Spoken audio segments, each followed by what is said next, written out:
So today we're going to talk about sentence base and explain what you need in order to have a complete sentence, as well as what makes a sentence a fragment.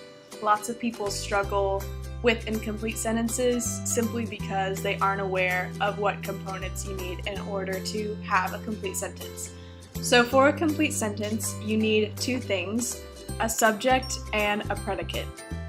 The subject names a person, place, thing, or idea that the sentence is about.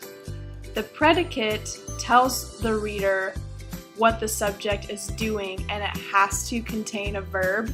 So one way you can look at your sentence is to see if it has a verb, then it probably is a sentence, and if not, then it's probably not.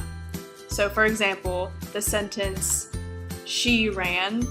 Lots of people think that would not be a sentence simply because it's short, but it is a sentence because she is a subject, it's a pronoun, and then ran is a verb predicate. Obviously, you can make your sentences more complex than that, but just because it's simple doesn't mean it's not a sentence, as long as you have all the components you need. So for example, "My father lives in Colorado." This is a sentence because my father is the subject and lives in Colorado is a predicate phrase because lives is a verb. Sometimes if you have a subordinating conjunction at the beginning of a sentence, it can prevent that phrase from being a sentence, and a subordinating conjunction is just a word such as since or because or however, words like that that are generally at the beginning of a sentence. We also have a video on phrases that you might want to watch along with this video to help understand what all of these parts of speech and phrases are.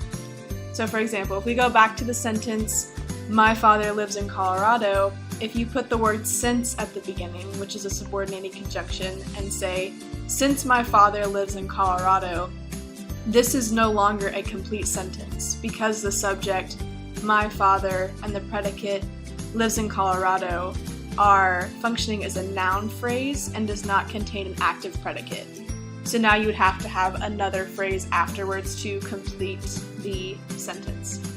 Sometimes a sentence will need a complement to sound complete, and there are 4 types of complements that we'll go through: direct objects, indirect objects, predicate nominatives, and predicate adjectives.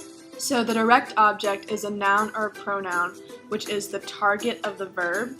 So in order to find a direct object, you can ask the question, what or to whom, after you find the verb. So for example, a sentence, "The cat drank the water." You can look at the first part, "the cat drank," because drink is a verb, and ask yourself, what did the cat drink?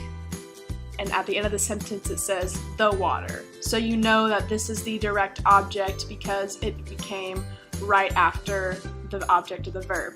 An indirect object answers to whom, for whom, to what, or for what about the verb. So for example, Fred bought his girlfriend a diamond ring, or Fred bought a diamond ring for his girlfriend. A predicate nominative is a noun or pronoun that follows a linking verb and identifies, renames, or explains a subject.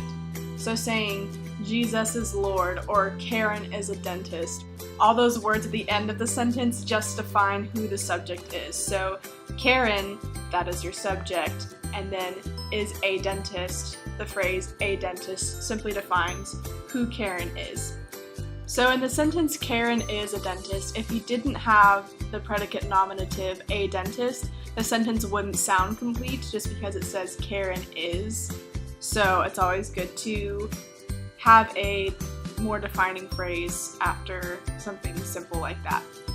And then finally there's the predicate adjective, which identifies, renames, or explains the subject, so simply describing what the subject is like. So saying, "The movie is boring." Boring is your predicate adjective because it describes what the movie is like. If you want further clarification on understanding sentence base, we also have a video for phrases and parts of speech that we'll link here. If you watch these in conjunction with a sentence-based video, it can definitely help you understand what all of the parts of speech are, and how to make your sentence and understanding how those go together. Thanks for watching. Check out the rest of our channel. Like and subscribe for more content. Thank you.